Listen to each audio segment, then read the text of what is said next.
Value zone hyper mart Nandamuri Balakrishna గారిచే November 28న నాచారంలో గొప్ప ప్రారంభం. అల్లు అర్జున్ గారు అల్లు అర్జున్ గారు ఇప్పుడు పుష్ప 2 జరుగుతుంది. ఎలా ఉండబోతుంది? అందరూ భారీ ఎక్స్పెక్టేషన్స్ పెట్టుకున్నారు, పుష్ప 1 కన్నా మించి ఉంటుంది అని. అదే మించుంది, ఇంక మించి అంటే ఏమిటో అర్థం కావట్లేదు మాకు. లేదు, ఉంటది. నేషనల్ భారతదేశానికి టచ్ అవుద్ది సినిమా.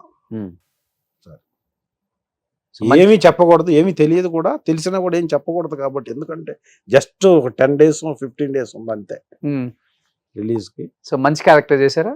నేనా ఓకే, రావు రమేష్ గారి పక్కన ఉంటది ఒక ముస్లిం గెటప్ లో క్యారెక్టర్.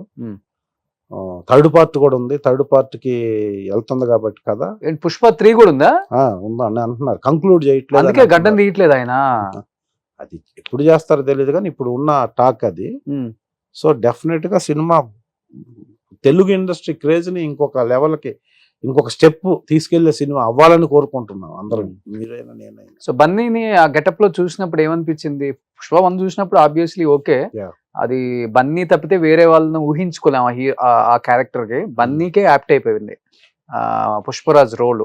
పుష్ప 2లో మీరు సెట్ లో చూసారు కాబట్టి, సో పుష్ప 1 యాక్టింగ్ వేరే లెవెల్, పుష్ప 2 యాక్టింగ్ అంటే సీన్స్ కావచ్చు, అసలు మైన్యూట్ థింగ్స్ కూడా, మైన్యూట్ గా చిన్న చిన్న వీటిని కూడా చాలా పట్టుకొని చాలా డైలాగ్ చెప్పే దాంట్లో అంత కేరింగ్ నేను ఏ సినిమాకి చూడలా. నేను చేసే సినిమాల్లో చాలా కేరింగ్ గా చేస్తున్నారు సినిమాని.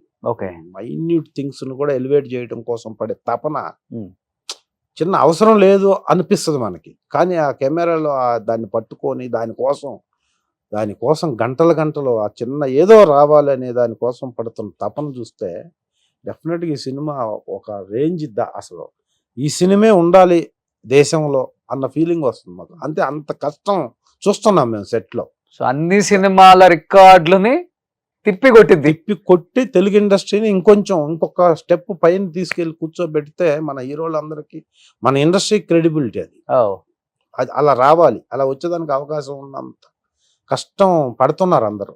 రావాలనే కోరుకుంటున్నాం, ఎందుకంటే అల్లు అర్జున్ గారి డెడికేషన్ అందరికి తెలిసిన విషయమే కాబట్టి ఆయన ఎంత కష్టపడతారో ఇంకా చెప్పాల్సిన అవసరం లేదు.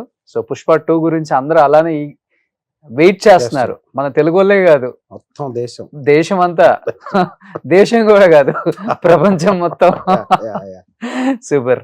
బట్ రామ్ చరణ్ గారితో అంటే ఏమని చెప్తారు? రామ్ చరణ్ గారితో నేను ఎవడు అనే ఒక సినిమా చేశాను. రెండో సినిమా ఇప్పుడు రాబోయే సినిమా చేస్తే చెయ్యాలి. ఆయన కూడా టూ డెడికేటెడ్ పర్సన్, తక్కువ మాట్లాడతాడు, ఎవరితో ఎంతవరకు మాట్లాడాలి అంతవరకే మాట్లాడతాడు, రెస్పెక్ట్గా ఉంటాడు, చాలా రెస్పెక్ట్గా ఉంటాడు. ఆయన చూసి ఎవరన్నా లేస్తే ఒప్పుకోడు.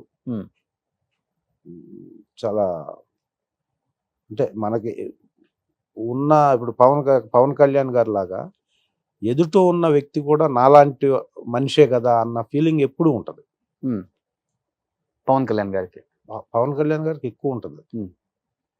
అంటే మన మీద చెయ్యాలి లేకపోతే కాలు వేయాలి, ఫైట్లో కాలుతో కొట్టాలి అంటే దానికి ముందు ఒక 3-4 సార్లు అన్నా సారీ నువ్వు చేయగల, నేను ఇలా చేస్తాను, నువ్వు అలా పడతావు, చేయగలవా, చాలా అంటే ఎదుటి మనిషి చేసే దాని వల్ల వచ్చే డిఫెక్ట్లు కూడా ముందే ఎక్స్పెక్ట్ చేసి నువ్వు ఇలా పడితే ఎలా ఉంటుంది, నువ్వు చేయగలవు కదా, లేకపోతే చెప్పేసేయండి ఫైట్ మాస్టర్కి, నేను ఇలా ఈ కాల్ టచ్ అవుద్ది, సారీ ఏమనుకోవద్దు అని చెయ్యక ముందు 1-2 సార్లు, చేసిన తర్వాత 1-2 సార్లు చెప్తాడు. గ్రేట్ కదా.